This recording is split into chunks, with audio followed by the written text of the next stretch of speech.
Hey everyone, welcome back to Smart for Home. Today, we're diving into a common issue faced by iPhone and iPad users, how to fix your personal hotspot when it's not working. Whether you're trying to share your mobile data or connect devices, this guide will walk you through the steps to get your hotspot up and running smoothly again.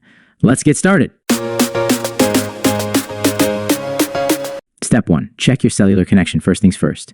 Ensure that your cellular data is enabled. Go to Settings, then Cellular, and make sure that cellular data is turned on. If it's already on, try toggling it off and back on to reset the connection. Step 2. Restart your iPhone or iPad. Sometimes, a simple restart can resolve many connectivity issues. Press and hold the power button until you see the slider, then slide to power off.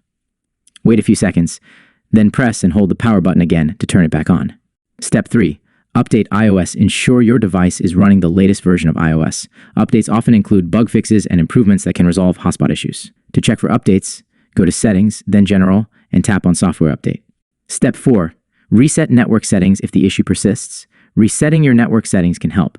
Go to Settings, then General, Reset, and choose Reset Network Settings. This action will erase saved Wi-Fi passwords, so make sure you have them handy. Step 5. Check APN settings. For some carriers, you may need to adjust your access point name APN settings. Contact your carrier or check their website for the correct APN settings and how to configure them on your device. Step 6. Contact carrier support. If you've tried all the steps above and your hotspot still isn't working, it may be time to reach out to your carrier support team. They can provide specific troubleshooting steps or check if there are any network issues in your area. Conclusion. And there you have it. These steps should help you resolve most issues with your personal hotspot on iPhone or iPad. If you found this video helpful, don't forget to give it a thumbs up and subscribe to our channel for more tech tips and tutorials. Thanks for watching, and we'll see you next time